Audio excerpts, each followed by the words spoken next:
जय श्री कृष्ण।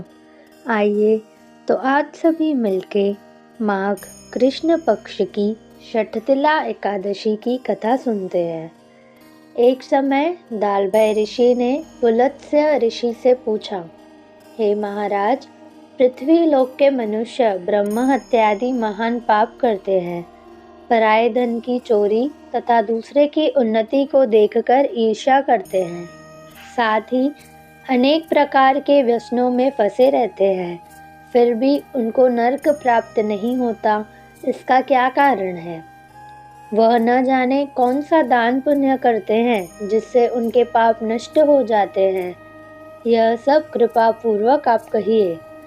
पुलस्त्य मुनि कहने लगे, हे महाभागो, आपने मुझसे अत्यंत गंभीर प्रश्न पूछा है। इससे संसार के जीवों का अत्यंत भला होगा। इस भेद को ब्रह्मा, विष्णु, शिव तथा इंद्र आदि भी नहीं जानते, परंतु मैं आपको यह गुप्त तत्व अवश्य बताऊंगा। माघ मास के लगते ही मनुष्य को स्नान आदि करके शुद्ध रहना चाहिए और इंद्रियों को वश में करके तथा काम, क्रोध, लोभ, मोह, अहंकार, ईर्ष्या और द्वेष आदि का त्याग कर भगवान का स्मरण करना चाहिए। पुष्य नक्षत्र में गोबर, कपास, तिल मिलाकर उनके कंडे बनाने चाहिए। उन कंडों से 108 बार हवन करना चाहिए और उस दिन मूल नक्षत्र और एकादशी तिथि हो तो अच्छे पुण्य देने वाले नियमों को ग्रहण करें। स्नान आदि नित्य क्रिया से निवृत्त होकर सब देवताओं के देव श्री भगवान का पूजन कर और एकादशी का व्रत धारण करके रात्रि जागरण करना चाहिए। उसके दूसरे दिन धूप, दीप, नैवेद्य आदि से भगवान का पूजन करके खिचड़ी का भोग लगावे।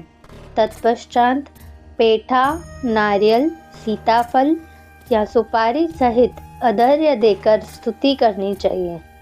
भगवान, आप दीनों को शरण देने वाले हैं। इस संसार सागर में फंसे हुओं का उद्धार करने वाले हैं। हे पुंडरीकाक्ष, हे विश्वभानव, हे सुब्रह्मण्य, हे पूर्वज, हे जगतपति, आप लक्ष्मी सहित इस तुच्छ अधर्य को ग्रहण करें। इसके पश्चात जल से भरा हुआ कुंभ यानी कि घड़ा ब्राह्मण को दान करें तथा ब्राह्मण को व्याम, गौ और तिल पात्र देना भी उत्तम है। तिल स्नान और भोजन दोनों ही श्रेष्ठ है। इस प्रकार जो मनुष्य जितने तिलों का दान करता है उतने ही 1000 वर्ष स्वर्ग में वास करता है। तिल स्नान, तिल का उबटन, तिल का हवन, तिल का तर्पण, तिल का भोजन, तिलों का दान, ये तिल के 6 प्रकार के प्रयोग होने के कारण यह षठतिला एकादशी कहलाती है। इस व्रत के करने से अनेक प्रकार के पाप नष्ट हो जाते हैं। इतनी कथा कहकर पुलस्त्य ऋषि कहने लगे कि अब मैं इस षठतिला एकादशी की कथा तुमसे कहता हूँ। एक समय नारद जी ने भगवान विष्णु से यही प्रश्न किया, तो भगवान ने जो षठतिला एकादशी का महात्म्य नारद जी को सुनाया सो मैं तुमसे कहता हूँ। नारद जी कहने लगे, हे भगवान, षठतिला एकादशी का क्या पुण्य होता है और इसकी क्या कथा है, सो मुझे कहिए। भगवान कहने लगे, हे नारद, मैं तुमसे आंखों देखी सत्य घटना कहता हूँ, तुम ध्यान पूर्वक सुनो। प्राचीन काल में मृत्युलोक में एक ब्राह्मणी रहती थी। वह सदैव व्रत करती रही, इससे उसका शरीर अत्यंत दुर्बल हो गया। यद्यपि वह अत्यंत बुद्धिमान थी, परंतु उसने कभी देवताओं या ब्राह्मणों के निमित्त अन्न या धन का दान नहीं किया था। इससे मैंने सोचा कि ब्राह्मणी ने व्रत आदि से अपना शरीर शुद्ध कर लिया है, अब इसको विष्णु लोक तो मिल ही जाएगा, परंतु इसने कभी अन्नदान नहीं किया है, इससे इसकी तृप्ति होनी कठिन है। ऐसा सोचकर मैं एक भिखारी बनकर मृत्युलोक में उस ब्राह्मणी के पास गया। उससे भिक्षा मांगी। वह ब्राह्मणी बोली, महाराज, आप यहाँ किस लिए आए हैं? मैंने कहा कि मुझे भिक्षा चाहिए। इस पर उसने एक मिट्टी का ठेला मेरे भिक्षा पात्र में डाल दिया। मैं उसे लेकर स्वर्ग में लौट आया। कुछ समय पश्चात वह ब्राह्मणी भी शरीर त्याग कर स्वर्ग में आ गई।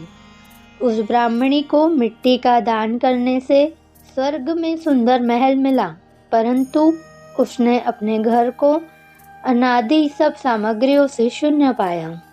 घबराकर वह मेरे पास आई और कहने लगी कि भगवान, मैंने अनेकों व्रत आदि से आपकी पूजा की, परंतु फिर भी मेरा घर अनादि सब वस्तुओं से शून्य है। इसका क्या कारण है? मैंने कहा कि पहले तुम अपने घर जाओ, वहाँ देव स्त्रियाँ तुम्हें देखने के लिए आएगी। पहले उनसे शटतिला एकादशी का पुण्य और विधि सुन लेना, तब द्वार खोलना।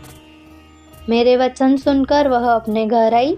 जब देव स्त्रियाँ आई और द्वार खोलने के लिए कहा, तो ब्राह्मणी बोली कि आप मुझे देखने के लिए आई हैं, तो शटतिला एकादशी का महात्म्य कहिए। उनमें से एक देव स्त्री कहने लगी कि मैं कहती हूँ। जब ब्राह्मणी ने शटतिला एकादशी का महात्म्य सुन लिया, तब उसने द्वार खोला। देवांगनाओं ने उसको देखा कि न तो वह गांधर्वी है और न असुरी है, वरन पहले जैसी मानुषी है। उस ब्राह्मणी ने भी उनके कथानुसार शटतिला एकादशी का व्रत किया। इसके प्रभाव से वह सुंदर और रूपवती हो गई तथा उसका घर अन्न आदि समस्त सामग्रियों से युक्त हो गया। अतः मनुष्यों को मूर्खता त्याग कर शटतिला एकादशी का व्रत और लोभ न कर तिलादि का दान करना चाहिए। इससे दुर्भाग्य, दरिद्रता तथा अनेक कष्ट दूर होकर उसको मोक्ष की प्राप्ति होती है। जय श्री कृष्ण।